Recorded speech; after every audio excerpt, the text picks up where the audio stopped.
todos, louvado seja nosso Jesus Cristo.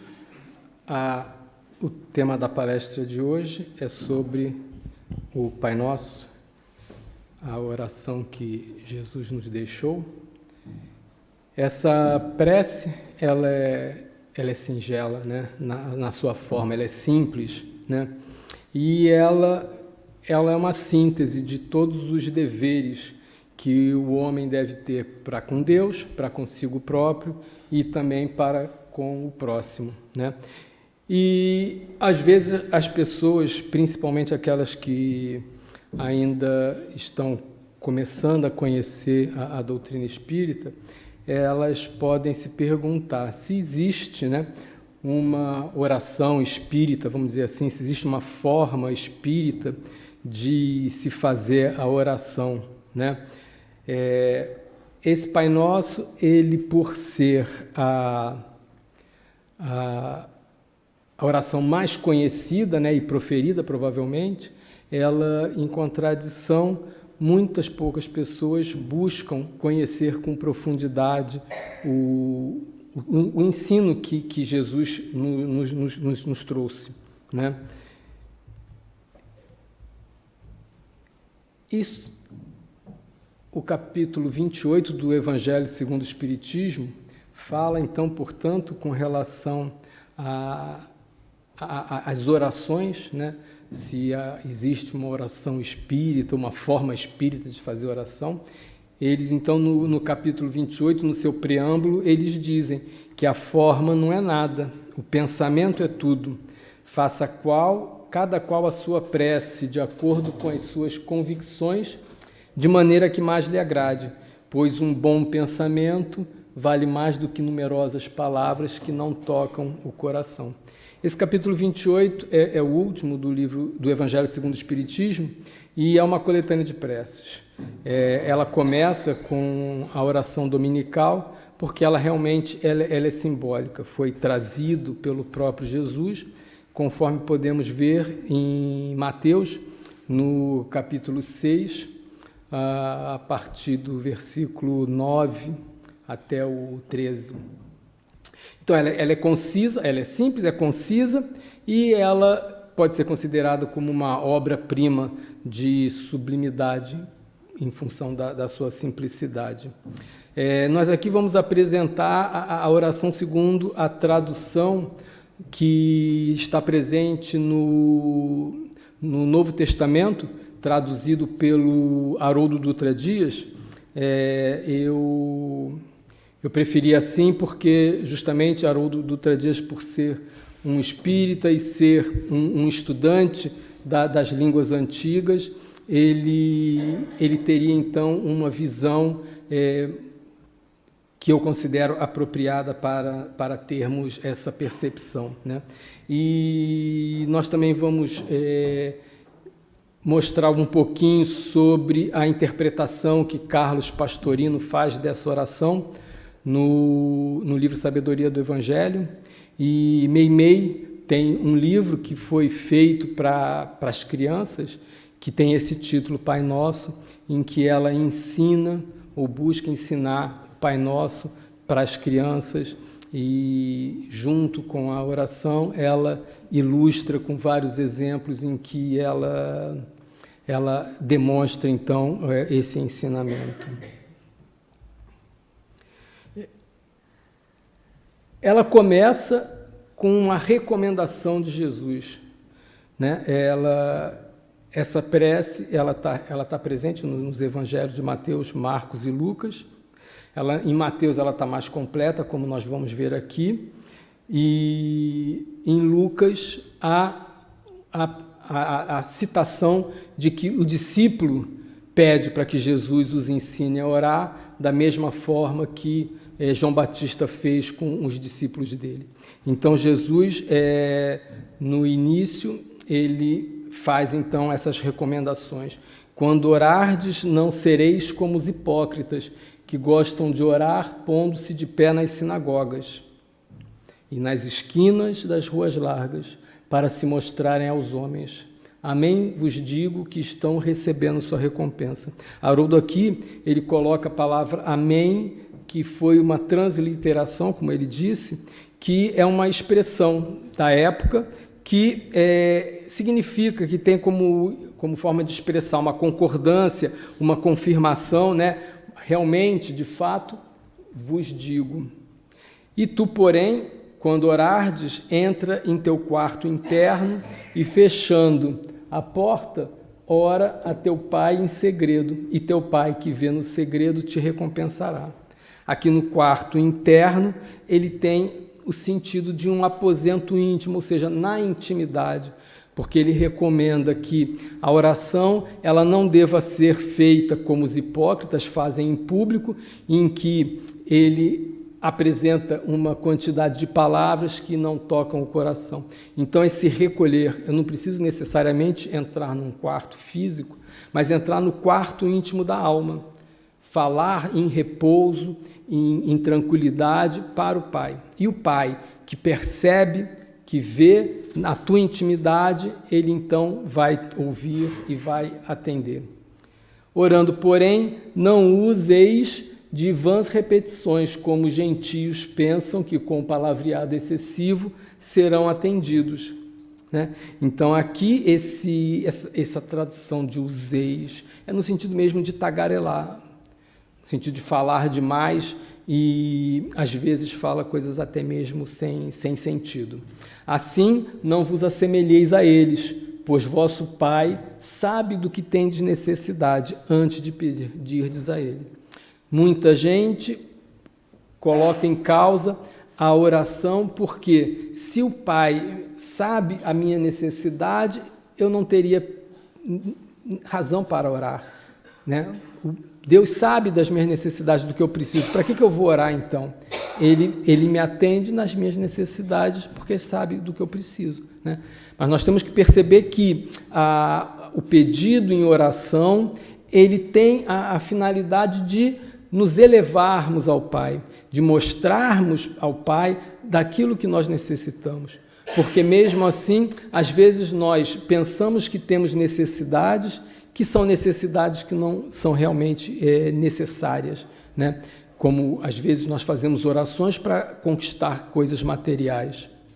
Então, Deus sabe do que nós precisamos, mas nós temos que ter a humildade de nos dirigir a Deus para pedir-lhe, para fazer a nossa rogativa.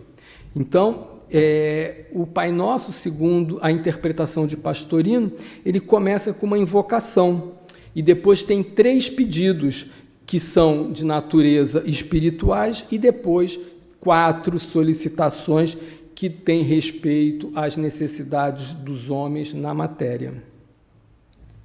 Então, ele coloca assim, Jesus nos diz, orai, portanto, assim, Pai nosso que estás nos céus. Então, nessa invocação, Jesus não pede para que nós nos dirijamos a Deus como o Criador, nem como Rei, como ele era chamado no Antigo Testamento, nem como Deus, mas sim como Pai, Pai de todas as criaturas, porque é Pai nosso, não é meu Pai, né? Então, Pai é uma forma carinhosa de nos dirigirmos a Deus, né? Os judeus já usavam, na época de Jesus, essa expressão para se dirigir a Deus, chamando Pai, né? De forma que Jesus chega a nos advertir, ninguém chamei de Pai na terra, a não ser o vosso Pai que está nos céus, conforme Mateus, capítulo 23, versículo 9. Que estás nos céus, né? Então, o céu não é um lugar físico, como por muito tempo foi entendido. Céu é a atmosfera que envolve a terra, não é um lugar determinado, um lugar geográfico, né? Por exemplo, então eu poderia dizer, Pai nosso que estás no ar que nos circunda, que nos impregna e nos vivifica pela respiração, né? E isso Carlos Pastorino, ele nos transmite isso. E Meimei, nessa obra, ela nos diz que Jesus explicou que no mundo nós somos uma família. Por quê? Porque é nosso Pai, é Pai de todos, então somos todos irmãos em Deus. E por isso o dever de ajudarmos uns aos outros. Então, ao sentir Deus como nosso Pai, nós vamos reconhecer que todos são nossos irmãos. Em toda parte, qualquer um é um irmão. E nós, portanto, podemos estar dispostos, ou devemos estar dispostos a os ajudar, né? Porque dessa forma, mais cedo ou mais tarde, nós também seremos ajudados. Santificado seja teu nome.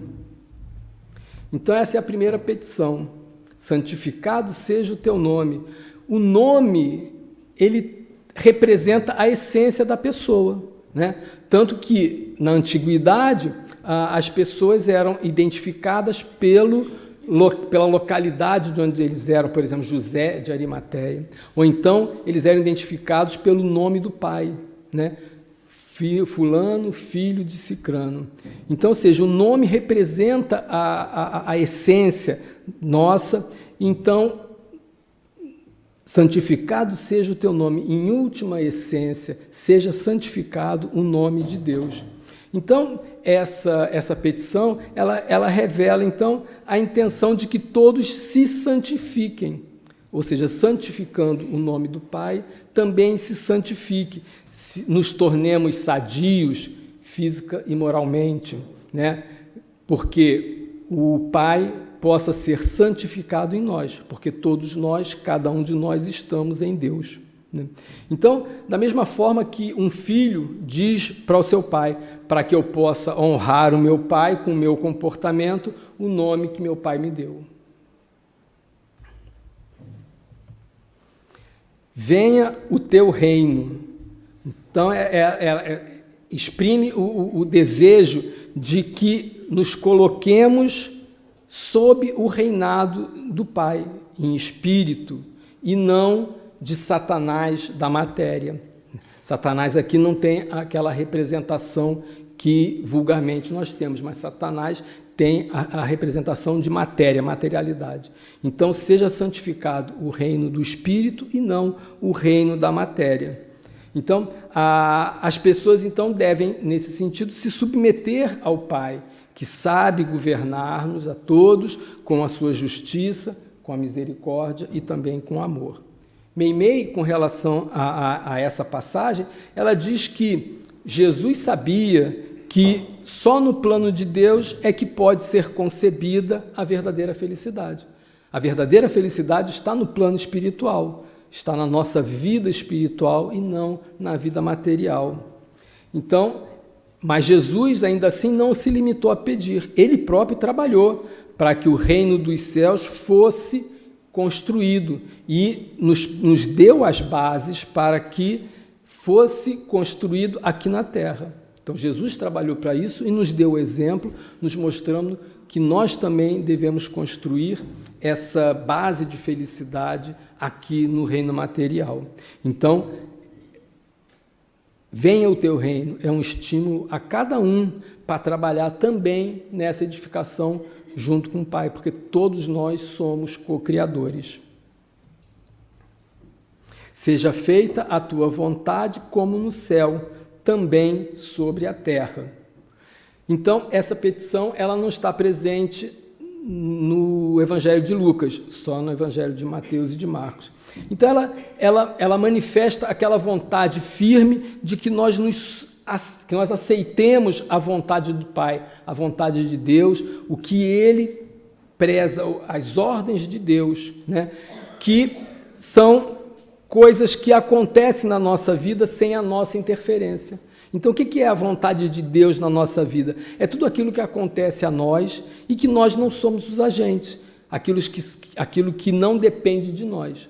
Tudo isso que nos acontece é a vontade de Pai, né? Então, além de prevalecer a nossa vontade caprichosa, a nossa vontade pequena, que prevaleça a vontade do Pai, que o que Ele determina aconteça. Kardec, ele baseou toda a obra da codificação na razão. Ele primou pela razão, ao contrário de dogmas, de crenças, né? Então, ou seja, confiar na vontade do Pai é crer que vai se cumprir A justiça de Deus vai ser cumprida e que ela acontece através de leis universais imutáveis. Então, a vontade do Pai, ela está presente porque as leis universais são imutáveis. Deus não tem vontades, Deus age segundo as leis que Ele mesmo determinou. Então, a tua vontade se fará. Significa dizer que nós estamos, então, expostos nesse universo de causalidade, de causa e efeito, porque todo efeito tem a sua causa. Então, a administração do universo, ela se dá dessa forma, através dessas leis perfeitas que está no universo inteiro. Então, dessa forma, se eu estou doente, então vou orar que eu vou ser atendido. Né? Pode ser até que a medicina não consiga curar a minha carne, mas a oração vai me ajudar a curar o espírito. Então, seja feita a tua vontade, na terra como no céu, nós poderíamos dizer, a tua vontade se fará, tanto na terra quanto no céu. E Meimei nos diz que, como toda construção ela prescinde de um planejamento prévio, os serviços de elevação espiritual nosso no mundo, elas precisam da vontade do Senhor, das leis do Pai, para que então aconteça de acordo com esse planejamento.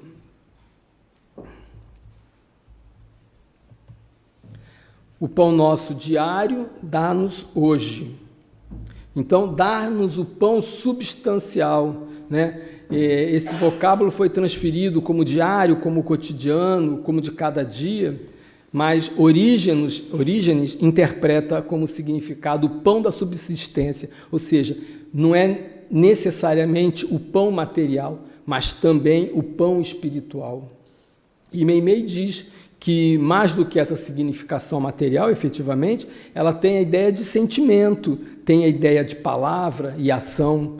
Por quê? Porque o bom sentimento alimenta tanto aquele que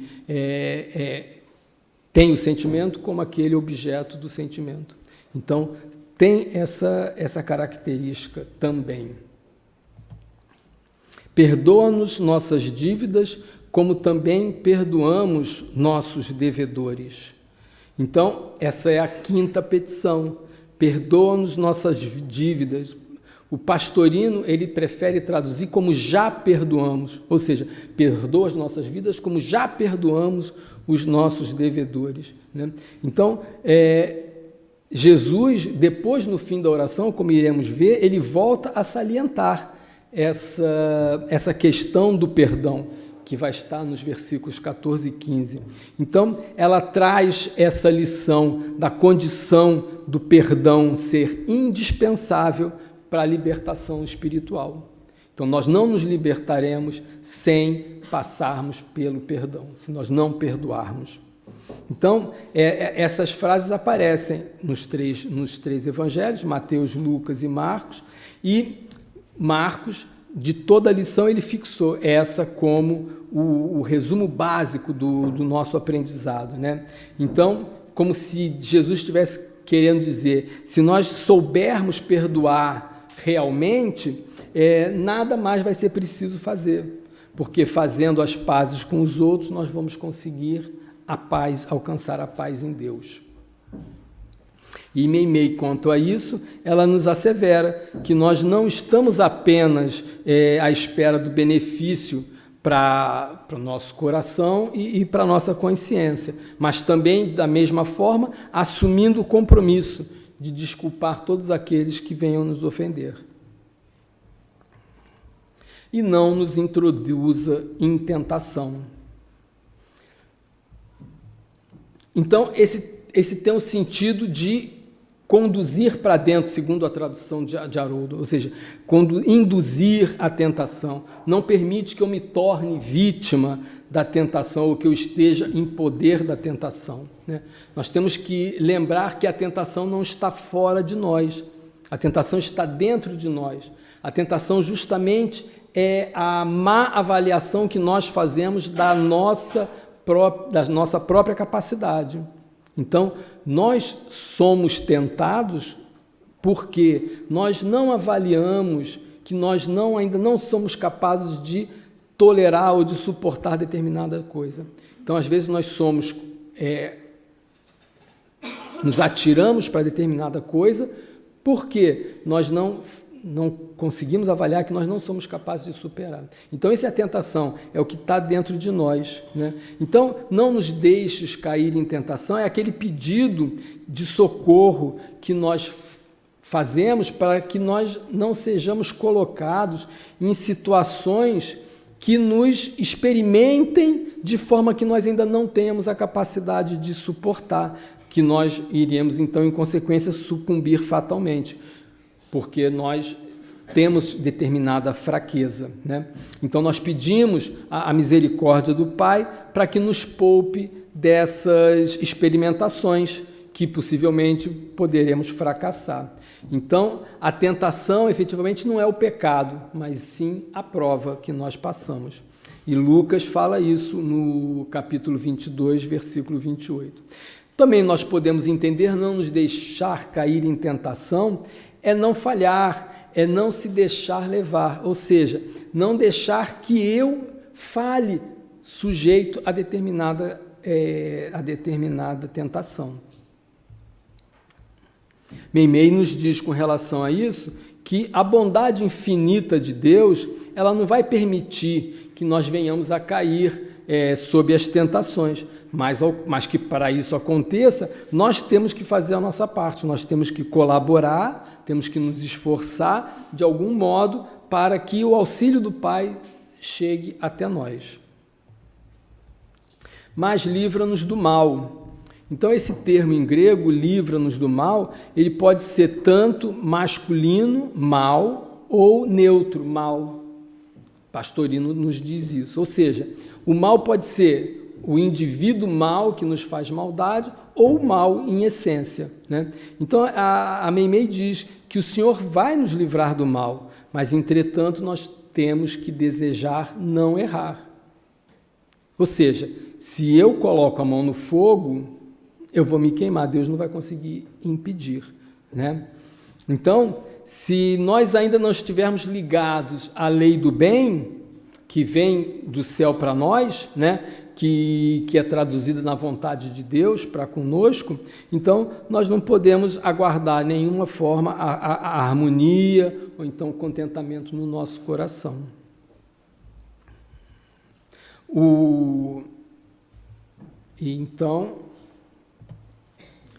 Então ele volta a enfatizar nos versículos 14 e 15. Pois se perdoares aos homens as suas transgressões, vosso Pai Celestial também vos perdoará. Se, porém, não perdoardes aos homens, vosso Pai também não perdoará vossas transgressões. Então, ali ele mostra efetivamente, ele reforça a questão do perdão que foi falado anteriormente. O importante é perdoar. Então, assim nós podemos sintetizar, resumir, pedir a Jesus que nós saibamos orar, esperando e ter confiança na proteção divina, na divina providência, e a fé que não enfrenta o ridículo dos homens não é uma fé verdadeira. E, para encerrar, eu vou ler convosco o encerramento, a última prece que Meimei faz no livro Pão Nosso. Senhor, ensina-nos a oferecer-te o coração puro e o pensamento elevado na oração.